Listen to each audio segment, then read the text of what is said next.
12.2 करोड़ का, नवीनीकरण में 5.72 लाख करोड़, खनन और खनिज विभाग में 3.22 लाख करोड़, शहरी विकास में 1.97 लाख करोड़ और ऊर्जा विभाग में 1.74 लाख करोड़।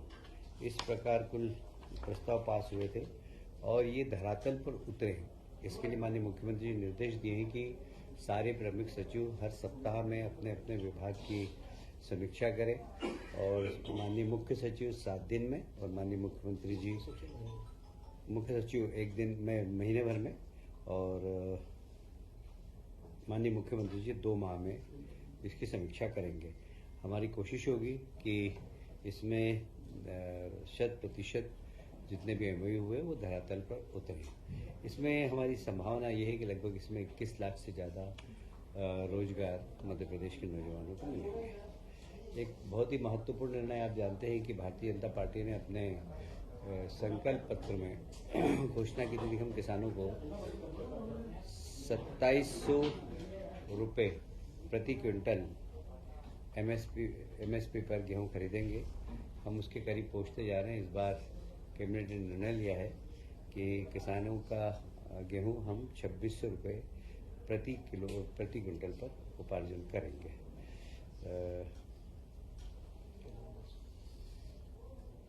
उपार्जन कार्य 15 मार्च से प्रारंभ हो जाएगा।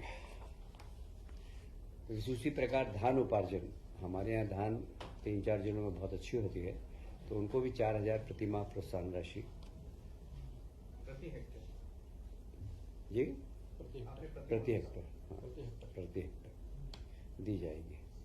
एक 16वें वित्त आयोग के प्रतिनिधि प्रदेश में आ रहे हैं। आज ही 1-2 प्रतिनिधि आ गए हैं। 6 मार्च को 10 बजे कुशाभाऊ ठाकरे कन्वेंशन सेंटर में 16वें वित्त आयोग के साथ सरकार का प्रस्तुतिकरण भी होगा। उसमें माननीय सभी मंत्रीगण उपस्थित रहेंगे। कल यानी कि 5 मार्च को वित्त आयोग के प्रतिनिधि माननीय मुख्यमंत्री जी के निवास पर डिनर करेंगे। एक बहुत महत्वपूर्ण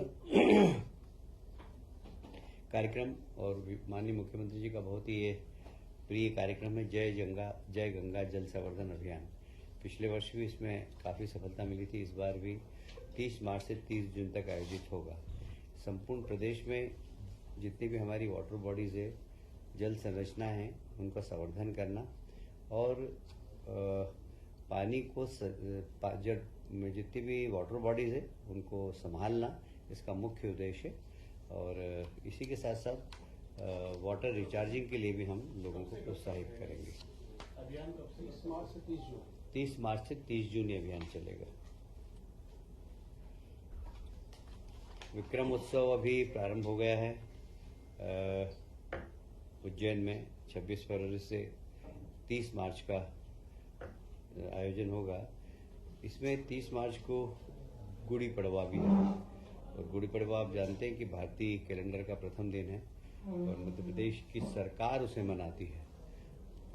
और जनता से भी आग्रह है कि इस गुड़ी पड़वा के पर्व को तो धूमधाम से मनाएं, जिससे हमारे आने वाली पीढ़ी को ये पता हो कि भारतीय कैलेंडर वर्ष गुड़ी पड़वा से प्रारंभ होता है।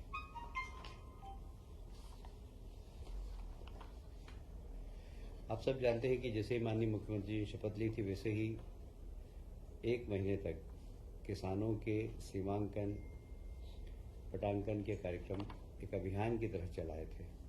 अब इसको पूरे को डिजिटलाइजेशन कर रहे हैं और इसीलिए आज इस प्रस्ताव को मंजूरी दी है डिजिटलाइजेशन को। इसमें 138.41 करोड़ रुपए का प्रावधान है। हम इसमें खुली निविदा आमंत्रित करेंगे और पूरे प्रदेश में जितनी भी किसानों की जमीन है या कोई सी भी जमीन है उसका डाटा कलेक्शन कर लेंगे। हमने जिले बनाए हैं, छिंदवाड़ा से हटाकर पांडुरना। अब पांडुरना में वन विभाग का एक नया मंडल प्रारंभ कर रहे हैं। इसकी भी आज कैबिनेट ने स्वीकृति प्रदान की है।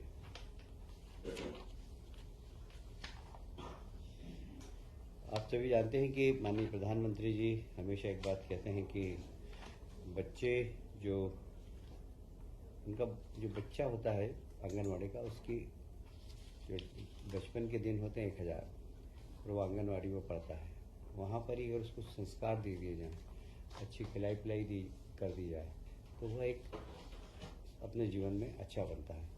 तो आज एक निर्णय लिया गया है कि आंगनवाड़ी की जितने भी कार्यकर्ता हैं, उन कार्यकर्ताओं को प्रशिक्षण देने का, और उस प्रशिक्षण के माध्यम से वे बच्चे जो छोटे हैं उन्हें सामान्य ज्ञान देना, शिक्षा के प्रति उनकी रुचि पैदा करना। तो इन सब के लिए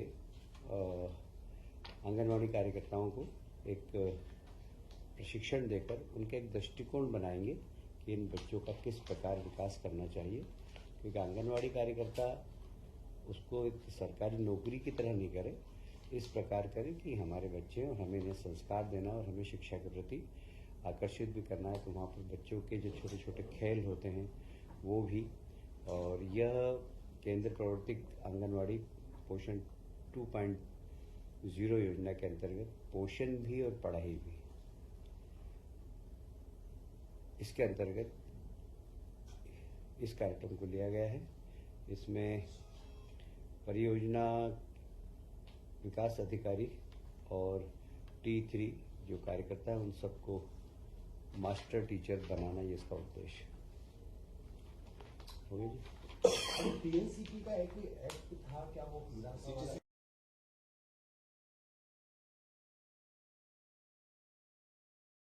था कि प्लानिंग एरिया के अंदर आईडीए और नगर या प्लानिंग एरिया के बाहर साडा, ये दोनों को ही अधिकार थे कि वे वहाँ पर निवेश कर सकें। पर अब कोई भी शासकीय विभाग प्लानिंग एरिया के बाहर भी निवेश कर सकेगा, और प्लानिंग बनाकर और राज्य सरकार के पास लाएगा, शासन उन्हें अनुमति प्रदान करेगी। तो अब जैसे विकास प्राधिकरण या साडा ही नहीं, चाहे आरडीसी चाहेगा तो हम उसको भी अधिकार देंगे। औद्योगिक डेवलपमेंट, इंडस्ट्रियल डेवलपमेंट क्या है वो MPRDC, वो अगर चाहेगा कहीं पर तो हम उनको भी परमिशन देंगे। पर छोटे प्रोजेक्ट नहीं, बड़े प्रोजेक्ट कम से कम 500 करोड़ के प्रोजेक्ट हों, कम से कम, तो वो अनुमति मांगेंगे तो हम उनको ये निवेश करने का अधिकार देंगे। सीपीए भी विलय किया गया था शिवराज की सरकार में, फिर अभी मोहन जी ने कहा था कि सीपीए को हम अलग कर देंगे। आपके विभाग का ही सीपीए पीडब्ल्यूडी में विलय हो गया, अब उसको फिर मोहन यादव जी ने कहा था कि इसको हम फिर से अलग करें। माननीय मुख्यमंत्री जी ने कहा, उसकी प्रक्रिया चल रही है। अच्छा, बजट